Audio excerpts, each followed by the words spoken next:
Welcome, Duncan. Thank you. Do you know what today is? I don't. It's May. The whole day is the month of May. It's May Day, you're saying? May Day. All Today. right. Wow. We're thinking back on the great holiday of Yeah. real professional. We're really good at this. Thank you. I watched 6 things in the month of May. So did I, actually. Bada bing. We are tied. I say you take us away. I say you start the shindig and you let me do that? Thank you. I watched Zootopia. I was babysitting. The one about the racist animals. Yeah, actually. I was babysitting. I had only heard about Zootopia. I didn't watch it when it came out. You never seen Zootopia? I had never seen this. No. I saw this in the theater. Why? It was a magical event. I heard it. I heard it was a good movie. I wanted to check it out, and I thoroughly enjoyed it. Were you the only adult in the theater? No, my parents came with me. Frank. Okay. So you had a nice family time. That's nice fine. Family time. And so did I with these random kids I was babysitting. We watched Zootopia. It was okay. Usually the themes of kids' movies are directed for the kids. Yeah. And like there is a general theme to this movie that is, we should accept others no matter what background they come from. That's good. I know a ton of racist toddlers, so I think that. Well, I was just going to say, this movie, the themes are shockingly adult. It's about systematic racism. Yeah, it's good. It's really good. It's partly about like zoning infrastructure and like class warfare. Like, I don't know how much of that was absorbed by the kids. I think they just saw the bunny cop and was like, Judy Hopps. Hopps. So it was interesting. I've never seen a movie that was shooting way above the heads of the target demographic like this. That's okay, though. I say go for it. Have a good time. And I thought it delivered a heck of a fun movie. So God bless. I mean, sure. I had fun. I thought they defeated racism in the end, which was cool. Did you hadn't seen Zootopia? This was my very first time. I'm curious, what was your reaction when you found out Zootopia was being put on, and what was your reaction by the end of it? If I remember correctly, the children and I were scrolling through like Disney Plus or wherever it was, and I was like, "Ooh, guys, let's watch." I forget what it was. It must have been like a movie. She-Hulk. It was not She-Hulk. It was, I think it was Mulan. I think I was like, "Hey kids, like I've heard Mulan's pretty good. Let's watch Mulan." And they're like, "Zootopia," and I was like, "Have you seen Mulan?" Yeah, I've seen Mulan, but it's okay. Just you said I've heard Mulan. I was like, "Have you not seen Mulan?" And I was like, "How many times have you guys seen Zootopia?" And they're like, 6 times. And I'm like, "And you haven't seen Mulan?" They're like, "Nope." And I'm like, "Well, then you'd really like Mulan. Let's try something new." And they're like, "No, Zootopia." So now, isn't that a tad hypocritical given you've seen Mulan, but you hadn't seen Zootopia? So why didn't you want to try something new, Duncan, huh? Why enforcing these rules onto these kids that you're not even going to follow? I have never been called out so personally. I think I quit the podcast. That was really rude. No, I'm kidding. I hadn't seen Mulan 6 times. I'd seen it once, like. You've only seen Mulan once? Yeah. Oh, yeah, now you're going to judge me for that, too. I can't. You got to watch Mulan. At the end of the day, Zootopia is fine. Your turn. What would you watch? I like Zootopia. You know what? I'll keep it in the Disney fam.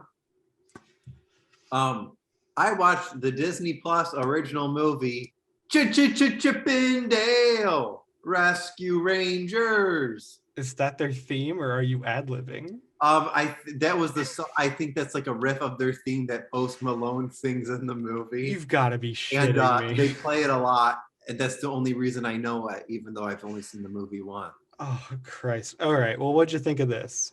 This is a movie where if you don't like those those movies where it's just about the cameos, it's just about the pop-ins, the lows, and the this is that movie. This is the movie of cameos. It sure looked like it in the trailer. Yeah. But gosh, by gosh, golly gee, You liked Chip and Dale. I thought it was okay. I thought it was okay. I mean, was it like a good movie structurally? See, that's where my issue lies. Okay. I feel like it was like the pieces were all there. It just didn't flow as well as I would have liked it to. Well, I mean, if it's a cameo movie, it's kind of. But I kind of enjoy the cameos. Like they had Ugly Sonic from like the Sonic trailer. I saw the 2-minute trailer that had him in it. Yeah. He's actually like an integral part of the story. I don't know if that's a good thing. But that like worked. I was like, that's okay. Then if you wanted to like do that and make that funny. Fun fact, apparently that was supposed to originally be Jar Jar Binks, and then Disney like shut that down. But well, I mean, is there any joy in being like, oh, I recognize that? I mean, did you know there's like a controversy around this film too? No. What happened? The villain of the movie is Peter Pan, but he's an old fat guy. And the reason he's a villain is because after he filmed Peter Pan, Disney didn't want to give him money, so he wasn't able to get work after that, even though they promised him the world. And that happened in real life to the real Peter Pan actor, but I think he ended up like himself. Oh my God. That might not be true, but you can't say that if it's not true. It is true that he was like depressed and homeless and stuff. Oh my! I don't know that he himself, but and people were like, that seems kind of messed up to make that a plot point in your Disney movie. I mean, yeah, it doesn't really count as bringing up awareness if you're just doing it. But then they play that banger song, Chip and Dale, Rescue Rangers. Okay, what would you give this out of 10? We got to move on. I'd give it a solid 6.5 out of 10.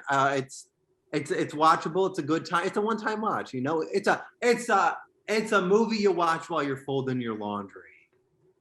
Okay, yeah, I've done that. That makes sense to me. Next time you do it, it's gonna be with Chip. Okay, no more. No more of that. Rangers. Jesus Christ. I watched a movie called Free Fire. Was it finished? Fine. What else did you watch? I'm just kidding. What did you watch? I watched a movie called Free Fire. This was a family movie pick. My little brother picked it. And I was looking forward to it because the premise is that the entire thing takes place in one location and it's one big shootout. Okay. The idea is that there's a deal and all these different parties are like on the two sides of the deal. The deal goes wrong.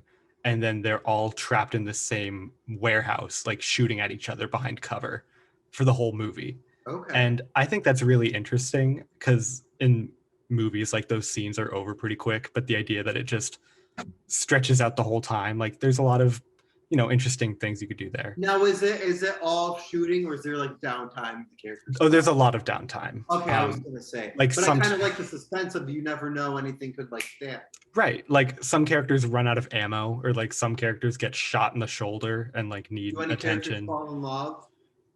They do try to tease you a little bit. I think there's only one woman, and it's Brie Larson. So someone's got to date her. Someone's got to get flirty. There's only one female character. Yeah, there's got to be tension somewhere. Yeah. But as much as I really liked the premise for this movie, I think it should have been a short film for sure. Didn't deliver the goods. It just went on for too long, and the premise kind of didn't pay off. Like, yeah, they're in one warehouse and it's a shootout, but like, can it go faster? And like some of the characters I really didn't care about, and they try to make you be like, oh no, this guy's in trouble, and like, I don't know. Yeah, right. So watch the movie on two times. Watch the movie on 2 times speed, I guess. But otherwise, I think you can miss it. Alrighty. I'm going to talk about. Me. I like to watch. I often find myself in the scenario, it's 1 o'clock in the morning. My wife has left me. Okay. My kids won't talk to me. Wow, you've been busy in LA for And these there's a few fire months. somewhere. And I need to drown it all away. I need to just let loose, have fun, and girls just want to have fun. What the So hell I are you put on- talking? I don't know. We're filming this later in the day. We usually film this in the morning, and I just feel like You feel like the creativity's been tapped out of you. You don't have no, it? because I'm saying some wild stuff, but I don't know where it's coming from. I watched a Liam Neeson movie. That's what I was trying to say. Oh, his wife, the daughter. Yeah, I get the metaphor now. Something. I watched the movie A Walk Among the Tombstones, but for some reason, my brain is only remembering the Liam Neeson movie Honest Thief. Wait, so he's not in this?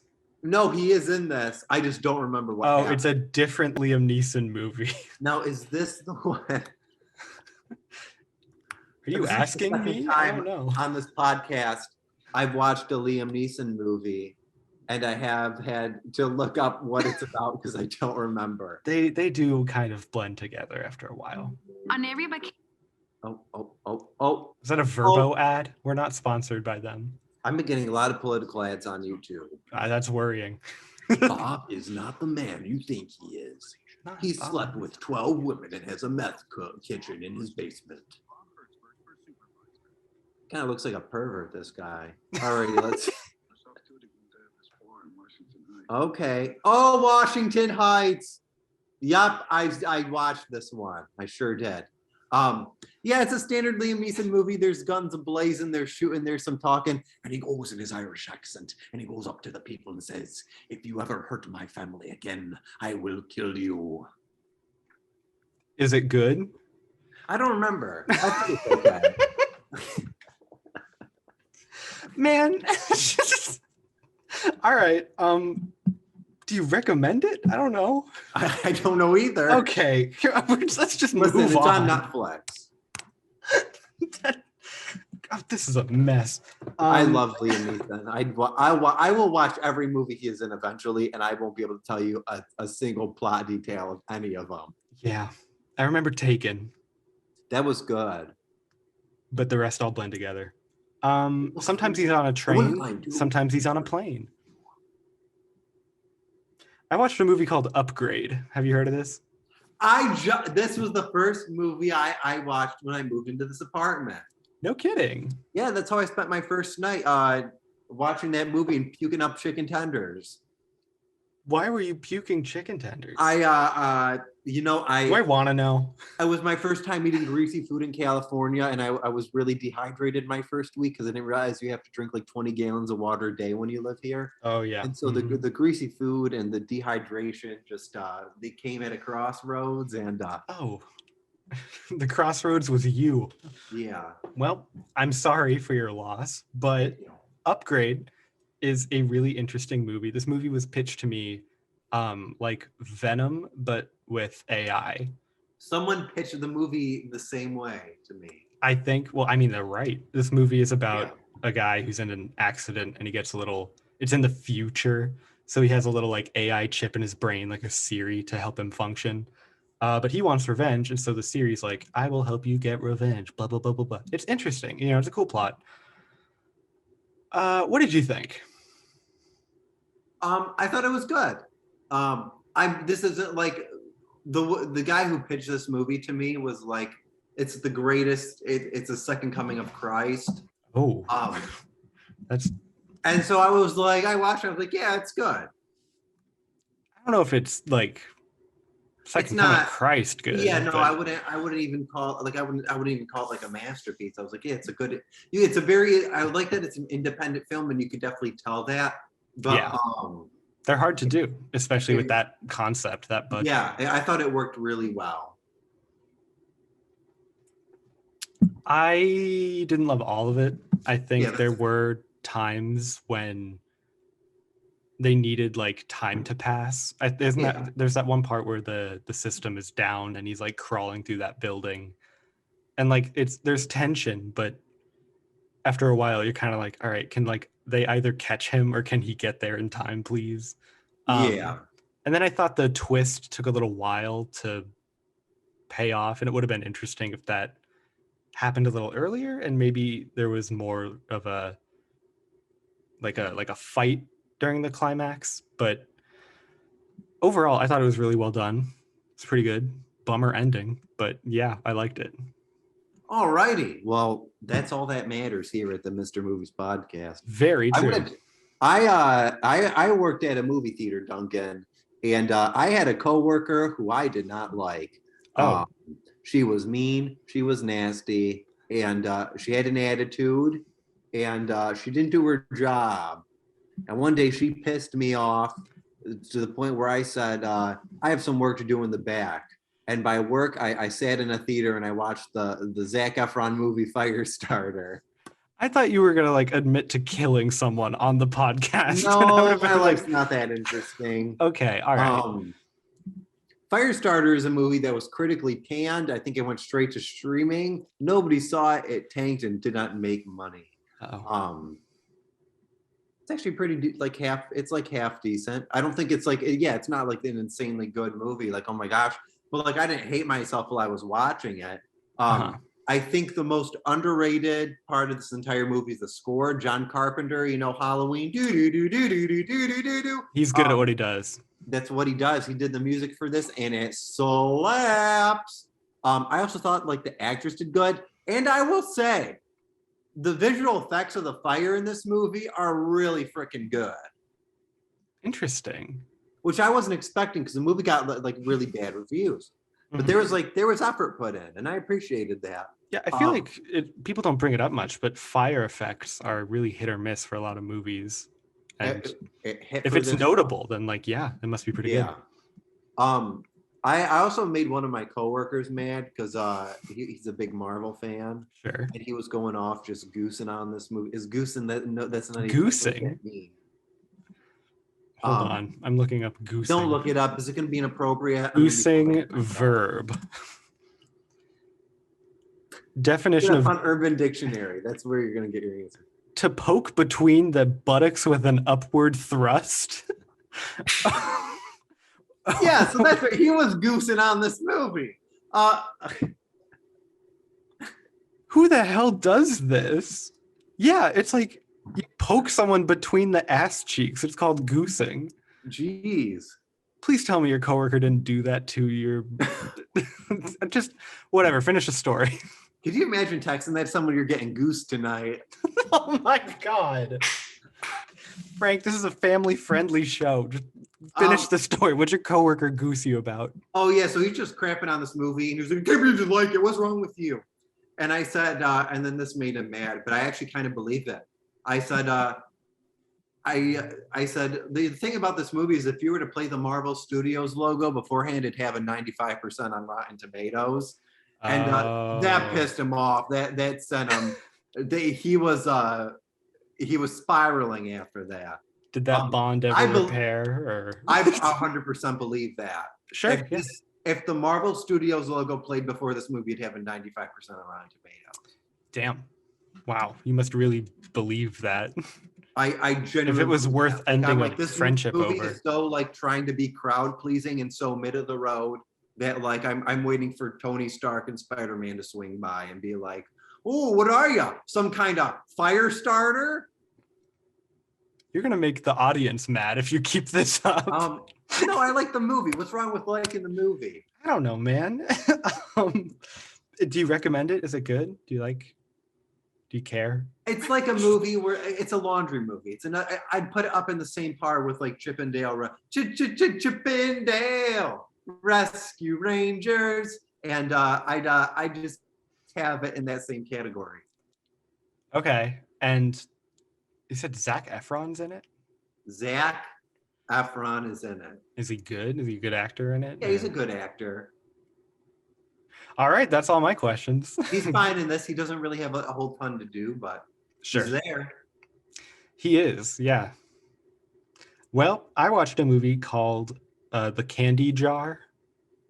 I've never heard of this. I want you to picture this. Let's say, were you in any clubs in high school? Not yeah. Name one of the clubs. Give I me a don't club. want to. What do you mean? I don't want to. All right. Let's just what?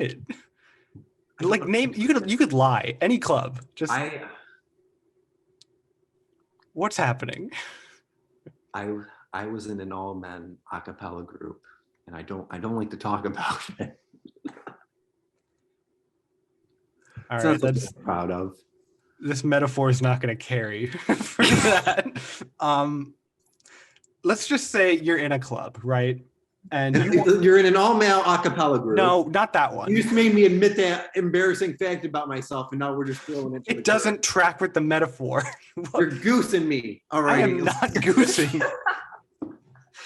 Let's say you're in a group and you want to be the best one of that club, right? You want to be like the lead, the president, the whatever. And there's another person there who also wants to be the lead, and there's a little bit of tension. He wants the solo of Uptown Girl just as badly as I do. Both of you start as rivals, and then there starts to be a little bit of romantic tension between you two. In the all-male a cappella group? Frank, I'm not trying. This isn't about you anymore.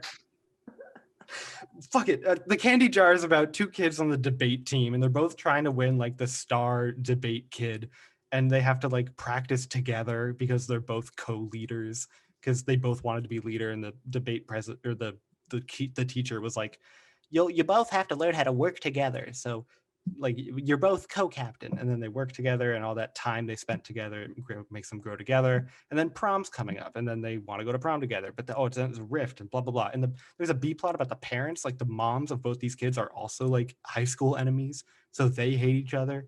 But it's it's a very weird connection because we like got some Romeo and Juliet stuff. You'd think the parents like influenced the kids to hate each other, but they didn't. It just happened to be like two separate like karma or fate or some kind of like pattern in the universe bullshit reason. I don't know. But the B plot is like, it's incomprehensible. You can't follow it. It's terrible. This was a Netflix rom-com, by the way. A Netflix original. You know what? Candy Jar. It's called Candy Jar because they each go to a therapist, and the therapist like gives them candy out of a candy jar. And then spoiler alert, halfway through the movie, the therapist gets like hit by 7 cars and is just dead. What happens to the candy jar? No one, I don't know. They never talk about it. Now, what is the significance? Like, do they take a piece of candy when they've had a breakthrough, or like what? No, I think she just gives it to them.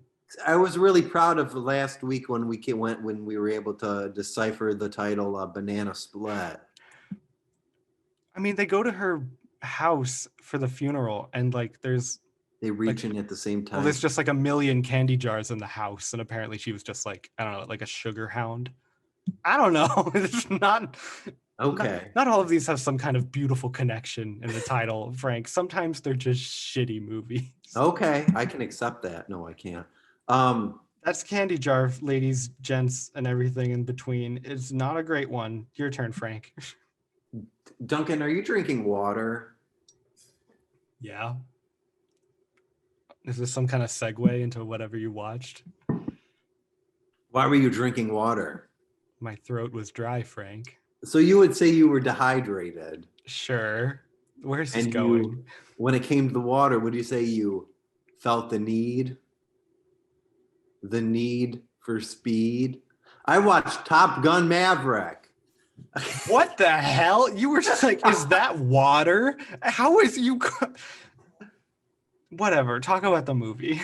Top Gun is about a man named Tom Cruise who's got a big old fast ship, and the Russians are doing something evil. He's got to fly in and stop it. But he can't do it alone. He's got to train the team.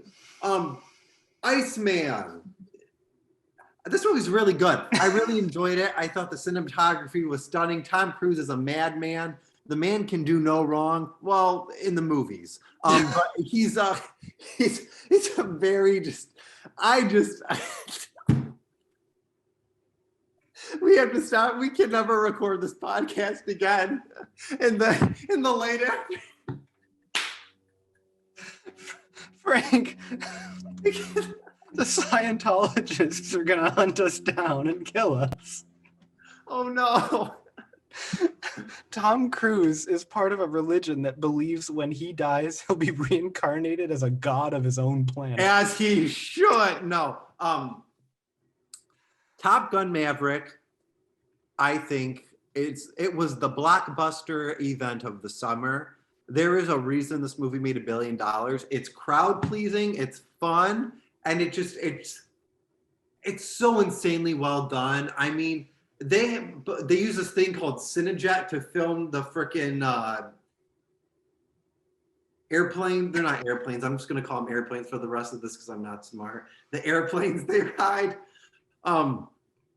What, just for this movie, or are they gonna use them again? Or no, Cinejet is usually used for like filming airline commercials and stuff, but they used it for this movie, okay. And then they wanted to film it in IMAX. And Tom Cruise was like, you can't fit an IMAX camera in the airplane that you're driving because it's not an airplane, it's tiny. So he had to teach the airplane drivers how to operate an IMAX camera so they could film themselves. Oh my God, why? Why would you ever? Just film on a green screen. Gorgeous. You can tell they're doing it for real, and I think that's the appeal of it. I would argue that the one time you would need to use green screen is when someone's safety is in like question. But it's cinema. It's Tom Cruise. It's not about safety. It's about getting the shot, Duncan. Wow, you sound like my film school professor. I've heard that this movie is like just vibes. You're just supposed to like. It is a vibe. It is it's military propaganda. But I liked it. So do you feel the need to enlist? No, I'm not there yet. All right. Well, then it sounds like you came out on top.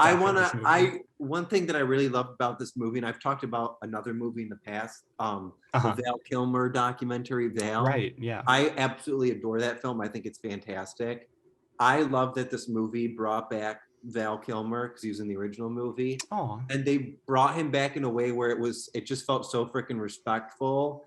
And like I actually I freshly rewatched that movie before I watched Top Gun Maverick. I didn't know he was going to be in Top Gun. I've never seen the original. Mm-hmm. I got a little teary-eyed when I saw him because I was like,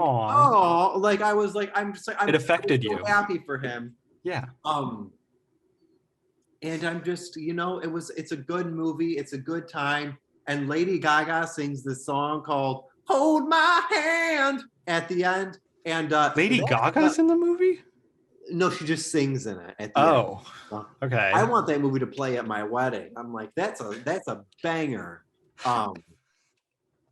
And she'll leave me, and it'll be 2:00 in the morning, and I'll watch more. She'll leave you at the wedding? Yeah, she's gonna leave me the night of the wedding, and then I'm gonna watch Liam Neeson movies and cry and not remember them the next day. You kill me. All right, we should probably end it so we can have the rest of the meeting, the Zoom timer. All righty. All right, intermission. We'll be right back. Oh wait, I almost left the meeting. Hold on, let me stop recording.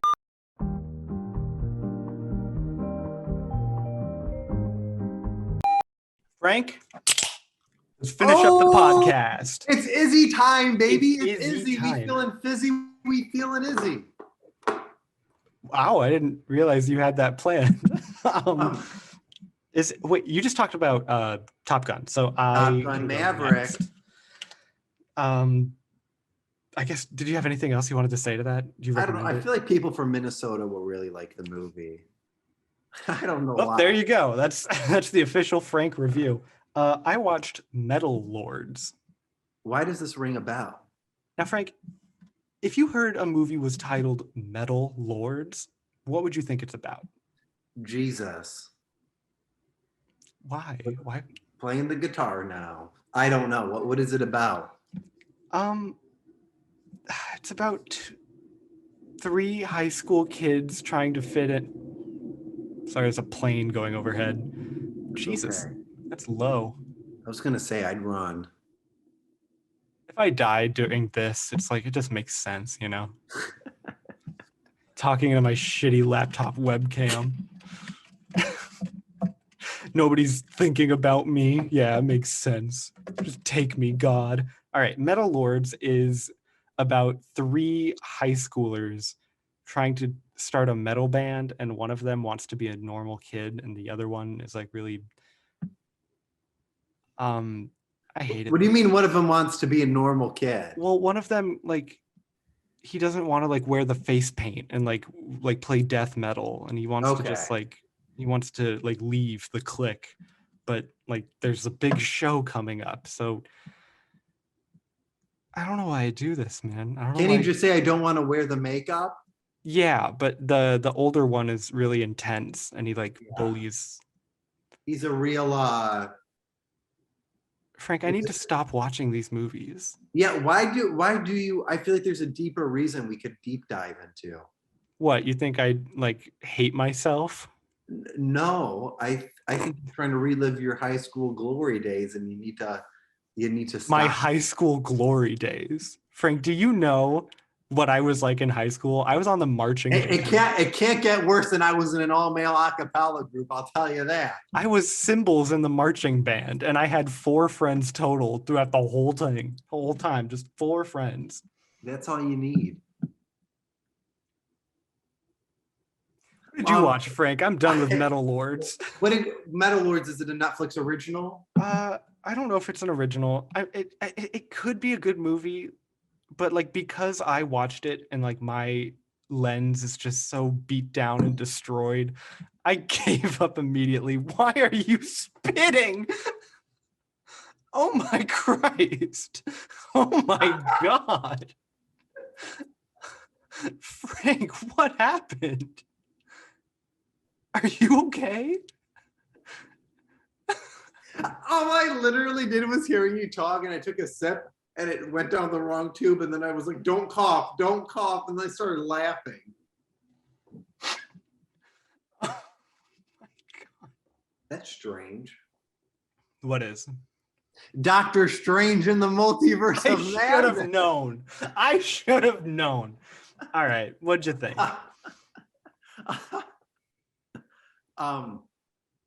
I think, it's no secret from this podcast that I've been a little critical of the Marvel recently. Okay.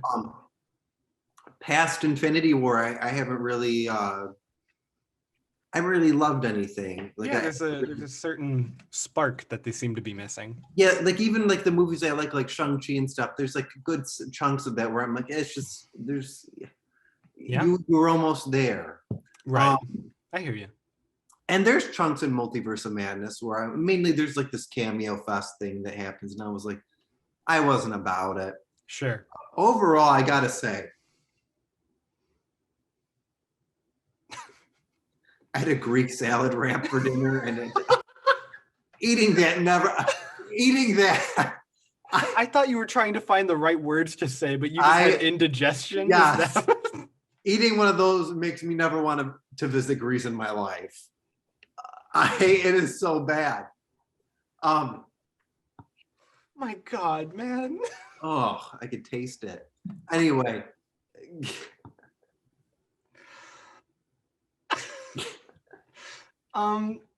Okay. What the hell okay. Doctor Strange in the Multiverse of Madness. I have seen this one as well. I remember thinking it was more. I thought it was better than the original Doctor Strange. I thought like they clearly want the character to be more than just gifted surgeon turns mystical man. Like there was a little bit more of an internal grapple within it. And it literally asks such a simple question where like the whole thematic part of the movie is literally like, is he happy? Can he be happy? I think Sam Raimi, he's just good at like those core central like plot lines of the film. Like he's really good at like keeping on track with those. And I think his directing and the way he tackled this script, I think it's a weak script overall. I do too. I think the way he directed the movie really elevated it, and that goes to show like what a good director can do. There's definitely parts where I'm like, yes, this feels like 100% Sam Raimi, and then there's parts where I'm like, this feels like he had to fight the studio and settle. Right. But there's so many scenes I love. I love the scene of like mostly the Wanda stuff is like the scene of her in the mirror dimension. It was interesting to make her the villain. I thought that was yeah. a really and I was always interesting so use of bummed with her. WandaVision with the way that show ended because it was like it kind of set up that she was the villain, and I felt like they did this cop out, and then it was kind of weird going to this movie where they're like, oh no, she is the villain. I'm like, you should have just had her be the villain at the end of that show. I don't fault this movie on that. I fault WandaVision on that, but yeah, I overall I gotta say I really love this movie. I watched this a bunch of times, and it's just a fun movie I can put on and have a good time with. It's well directed. The scene at the end where Wanda's like consoling herself, I don't know why that just gets the heartstrings for me. Like I love that scene. It's an effective use of her character. I'd like in the score by Daniel Elfman. Mwah. Yeah. I good. listen to that score all the time. America Chavez, her theme. I'm like, I bop to that. I remember people not loving her character. I thought she was a great addition to the movie, and she had like this light juvenile fun to it. Yeah. Which I thought was needed. Yeah. I think her power being necessary to the plot, mixing with her just being like a kid, you know, I thought that was a really effective use of that character.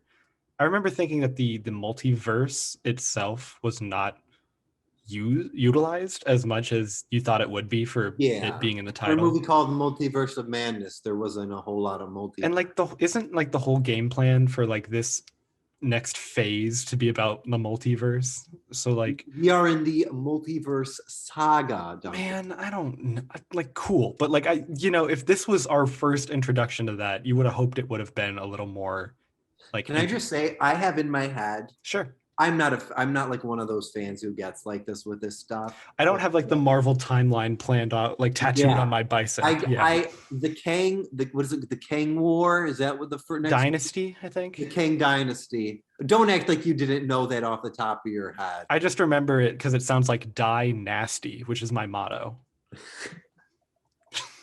Die nasty. I gotta live fast and die nasty. That movie needs to open. With period. Am I right? Mr. Kang. Oh, yeah. Like I feel like the best way to open that movie from a screenwriting perspective is you have Kang in a universe and like there's like fire and shit, and you see like the helmets of all the dead Avengers. Sure. And then it's Thanos wielding the Infinity Gauntlet, and in this universe, like he teamed up with the Avengers to fight Kang, and then Kang just beats Thanos' ass and like kills him. I feel like that's such a great way to be like, remember what a threat Thanos was? Well, this guy's gonna come in and be like, if they don't start the movie that way, I hear opportunity. You. I hear you. And then it says it cuts to black, and it says 3 months earlier, and it's them all like playing checkers. I can see like America Chavez though in that movie, like coming in to see Doctor Strange and being like, "There's a dynasty coming." Hey, Doc. Hey, dynasty.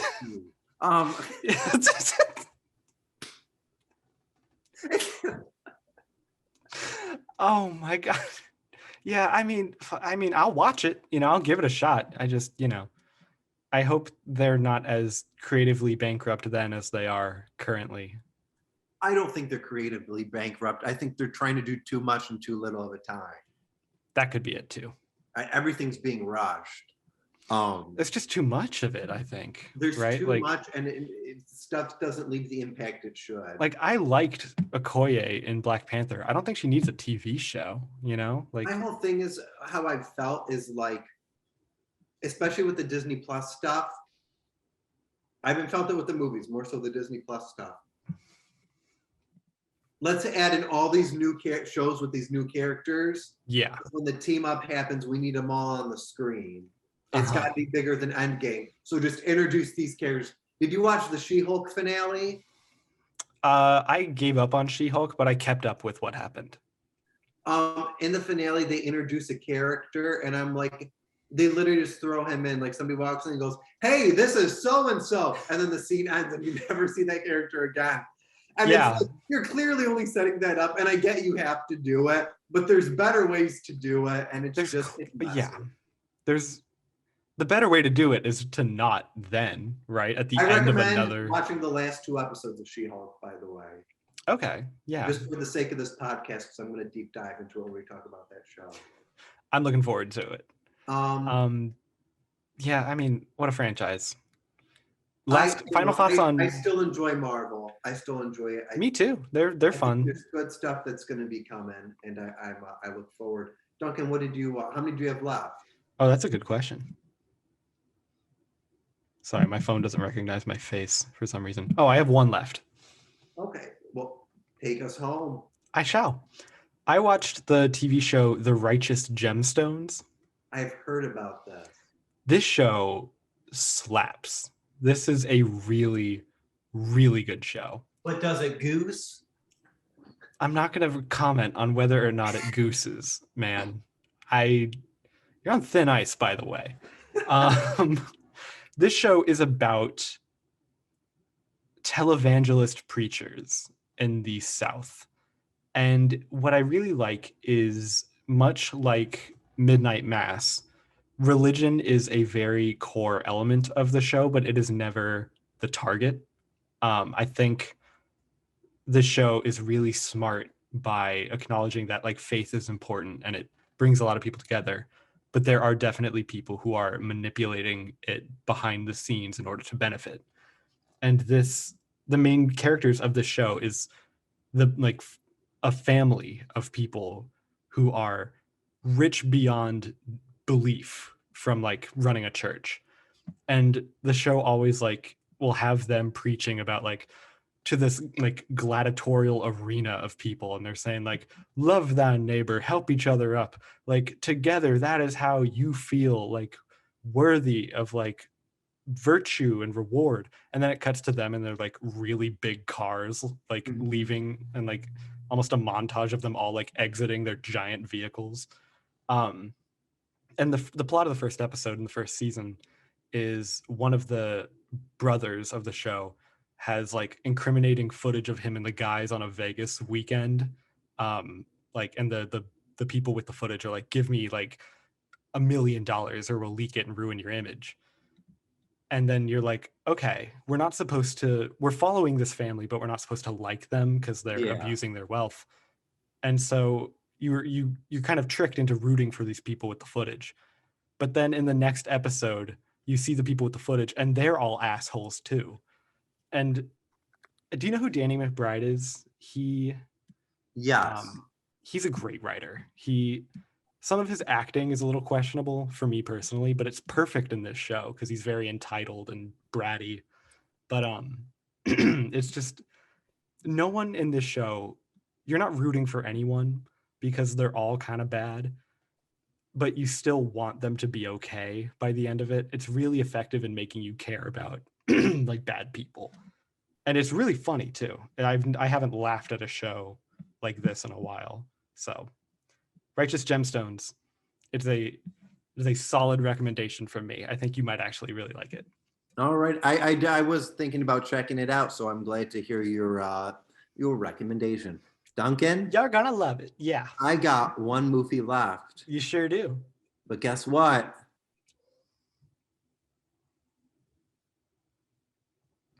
What?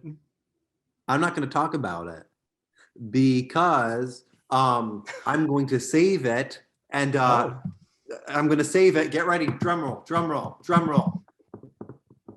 For next week's MrMovies Halloween Spooktacular episode. Wow, you're just going to tell them about it. I'm just going to tell them about it. Yeah, we're gonna talk about Halloween. We're going to talk about Halloween, our favorite spooky movies.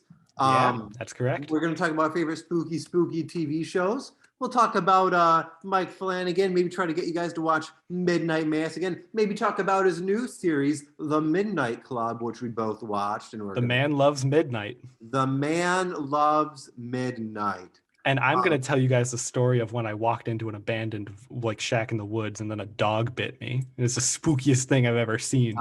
We should talk about our own spooky thing that happened. They had to put down that dog though. Do we have any spooky stories from our college days we could talk about? We'll brainstorm. It was them. howling really loud, and they needed to call the sheriff to take care of it. But he had to go into the shack too. Do you remember the water bottle thing I used to do in college? Or should we tell our listeners about this? The sheriff asked me where the shack was, and I just said, don't go in there. I said, it knows you're coming. It can hear your feet on the floorboards, and it knows to get on top of the credenza by the door and jump at your face. But he didn't listen to me. No. We lost 7 good sheriffs that day. How good could they be? They're sheriffs, Duncan. Yes, tell them about how you used to drop water bottles in between the stairs and the stairwell. Don't include me. Don't incriminate me. It was on the 8th floor of a complex, and there was a staircase. This is not relevant. So there was a little gap in the building, and everything echoed in there. So if you heard the door at the bottom open, it echoed all the way up. Yes, it did. I had the genius idea to I would take full water bottles, and from the 8th floor, whenever we heard them, I'd drop them. I hated that you did this. They'd explode everywhere. I didn't know you were timing it. At the bottom would get drenched. I didn't know you were timing it for when people were down there. I just thought you were doing it for fun. No, and then Duncan would feel bad.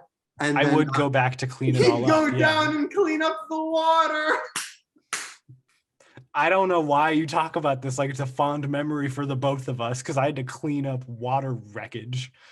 That was it. We all make choices, Duncan. Some of us drop the water and some of us mop it up. What can I say?